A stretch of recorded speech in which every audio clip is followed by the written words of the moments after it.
किसी गांव में बुधिया नाम का एक लड़का अकेला रहता था। उसके परिवार में कोई नहीं था। वह बहुत ही भोला भाला था। लोग उसे काम करने के लिए बुलाते, पर फिर चालाकी से कभी उसे सही दाम नहीं देते। बेचारा बुधिया कुछ भी नहीं बोल पाता। उसके भोलेपन के कारण लोग उसे भोला बुधिया कहकर पुकारने लगे थे। वह अपनी गरीबी से तंग आ चुका था। एक दिन एक साधु ने उसे कहा, अगर व्यक्ति का भाग्य साथ दे तो उसके द्वारा किया गया सामान्य सा कार्य भी उसकी किस्मत बदल सकता है। बेटा सब्र रखो, तुम्हारा भी वक्त बदलेगा। कुछ दिनों के बाद जब बुधिया एक पेड़ के नीचे बैठा था तो उसने दो लोगों को आपस में बातें करते सुना। एक कह रहा था, क्या पता ईश्वर का कौन सा चमत्कार व्यक्ति का जीवन बदल दे, लेकिन उसके लिए यह जरूरी है कि ईश्वर आपसे प्रसन्न हो। अपनी गरीबी से परेशान हो चुके बुधिया ने उससे पूछा, लेकिन मुझे यह कैसे पता चलेगा कि ईश्वर मुझसे खुश है कि नहीं? तब उस व्यक्ति ने कहा, अगर तुम प्रेम भाव से ईश्वर की प्रार्थना करो तो ईश्वर तुम्हें जरूर आशीर्वाद देंगे। बुधिया का सिर्फ एक ही साथी था और वो था उसका घोड़ा। बुधिया अपने घोड़े पर सवार होकर जंगल की ओर चल दिया और वहां एक पत्थर पर बैठकर ईश्वर से प्रार्थना करने लगा। उसने पूरे मन से ईश्वर से प्रार्थना करनी शुरू की। मैं एक ईमानदार व्यक्ति हूँ, मुझे आपकी मदद की जरूरत है। तभी उसके कानों में एक आवाज आई, बेटा उठो और घर जाओ। अगले दिन जब तुम सोकर उठो तो तुम अपनी बंद आंखों से किसी भी चीज को छूना, वो तुम्हारा जीवन बदल देगी। अब बुधिया अपने घोड़े पर बैठकर घर लौट आया। उसके पास कुछ सिक्के थे। उसने रात को सोते समय उन्हें अपने पास ही रख लिया ताकि वह सुबह उठकर उन्हें छू सके, जिससे वे दुगने हो जाएं। अगले दिन सुबह सुबह एक बिल्ली बुधिया के घर में घुस गई, जिसे देखकर उसका घोड़ा बेचैन हो गया। बुधिया ने घोड़े की आवाज़ सुनी। वो उठा, अपनी बंद आंखें किए हुए अपने घोड़े के पास पहुंच गया। जब उसने आंखें खोली तो उसने देखा, सबसे पहले उसने अपने घोड़े के गले में बंधी घंटी को छुआ है। बुधिया को जब यह एहसास हुआ कि उसने क्या किया है तो उसने अपना सिर पकड़ लिया। सिक्के उसके बिस्तर पर ही ठीक बगल में रखे हुए थे, जिसे उसने नहीं छुआ था। फिर वह सोचने लगा, शायद मेरे घोड़े के लिए मेरा प्यार ही मेरे जीवन को बेहतर बना दे। उसने अपने घोड़े को साथ लिया और काम की तलाश में शहर की ओर निकल पड़ा। बहुत देर चलने के बाद वह थक गया। वह एक पेड़ के नीचे बैठकर आराम करने लगा। वहां उसने एक माँ को अपने छोटे से बच्चे के साथ देखा। वह बच्चा जोर जोर से रो रहा था। उसकी माँ भी उसे चुप नहीं करा पा रही थी। जब बुधिया वहां से जाने लगा तो घोड़े के गले में पड़ी घंटी बजने लगी। घंटी की आवाज़ सुनकर बच्चे ने रोना बंद कर दिया। इसलिए बुधिया रुक कर कुछ देर तक उस घंटी को बजाता ही रहा, जिससे बच्चा शांत हो गया। ये देखकर उसकी माँ ने कहा, मेरा बच्चा इस घंटी की आवाज़ को सुनकर चुप हो गया है। क्या तुम मुझे ये घंटी दे दोगे? इसके बदले में मैं तुम्हें 5 रसीले संतरे दूंगी। दयालु बुधिया ने घंटी के बदले संतरों को ले लिया। जब वह दूसरे गांव से गुजर रहा था तो एक घर के बाहर बहुत से लोग भीड़ में खड़े थे। क्या बात है? बुधिया ने घर के बाहर खड़ी एक लड़की से पूछा। उसने कहा, मेरी माँ की तबीयत बहुत खराब है।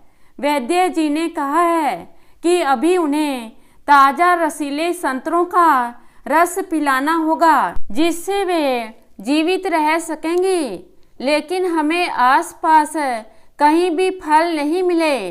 बुधिया को उस लड़की के लिए बहुत बुरा लग रहा था।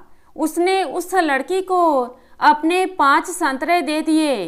लड़की संतरे लेकर भागती हुई अंदर गई।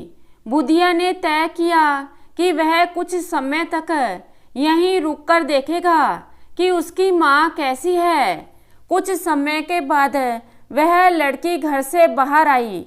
उसने बताया कि माँ की तबीयत अब ठीक है, तुमने उनकी जान बचाई है, इसलिए उन्होंने तुम्हारे लिए एक उपहार दिया है। उस लड़की ने बुधिया को एक रेशम का बहुत सुंदर मफलर देते हुए धन्यवाद दिया। बुधिया अब शहर की ओर आगे बढ़ने लगा। कुछ समय के बाद वह यात्रियों के एक समूह के साथ थोड़ी देर के लिए रुक गया। उन्होंने उसे खाने के लिए आमंत्रित किया। उनमें से एक ने कहा, मुझे तुम्हारा यह मफलर बहुत पसंद आया है। मैं तुम्हें इस मफलर के बदले अपना एक खूबसूरत खंजर दे सकता हूँ। बुधिया मफलर के बदले खंजर लेने के लिए राजी हो गया।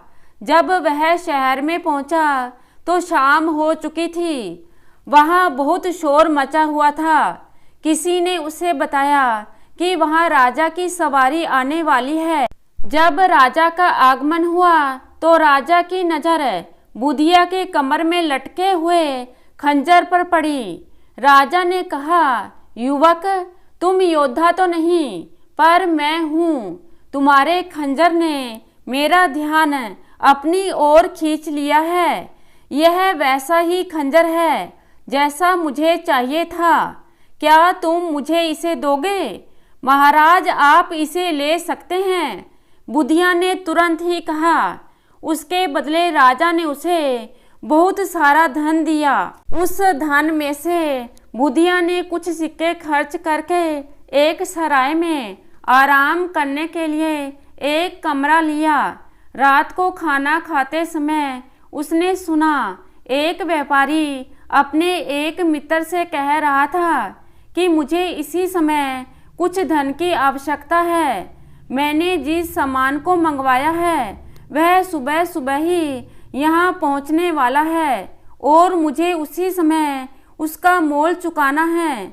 अगर कोई मुझे बस एक दिन के लिए आवश्यक धन उधार दे दे तो मैं उसे एक दिन के बाद सामान बेचने के बाद दुगनी राशि वापस लौटा दूंगा।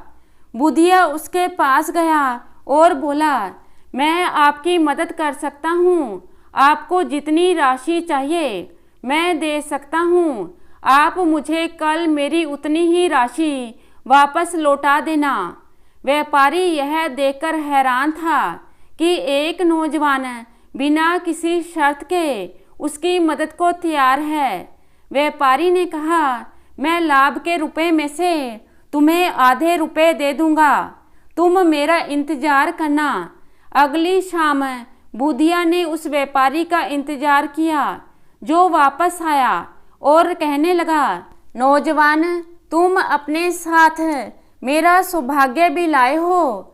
तुमने रात को जो धन मुझे दिया था, मुझे आशा थी कि वह दुगना हो जाएगा, लेकिन वह दुगना तो हुआ पर सोने के सिक्कों के रूप में, क्योंकि खुद राजकुमारी ने मेरा सारा सामान खरीद लिया है।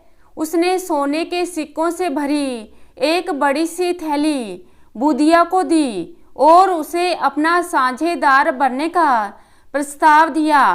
बुधिया ने उसके प्रस्ताव को स्वीकार कर लिया और जल्दी ही वह बहुत अमीर व्यक्ति बन गया। उसने अपने घोड़े के लिए एक बहुत ही अच्छा अस्तबल बनवाया और उसके लिए एक नई घंटी खरीदी। एक दिन बाजार में उसे वही लड़की मिली जिसकी माँ ने उसे उपहार में मफलर दिया था। बुधिया ने उस लड़की के सामने विवाह का प्रस्ताव रखा। लड़की ने सहज ही प्रस्ताव स्वीकार कर लिया और उन दोनों का विवाह बड़ी धूमधाम से हुआ। एक दिन उसने अपनी पत्नी से कहा, जब एक व्यक्ति का भाग्य उसके साथ होता है तो एक साधारण सी घंटी भी उसकी किस्मत बदल सकती है। तो दोस्तों, कैसी लगी आज की कहानी? आशा करती हूँ कहानी को पसंद करेंगे। धन्यवाद।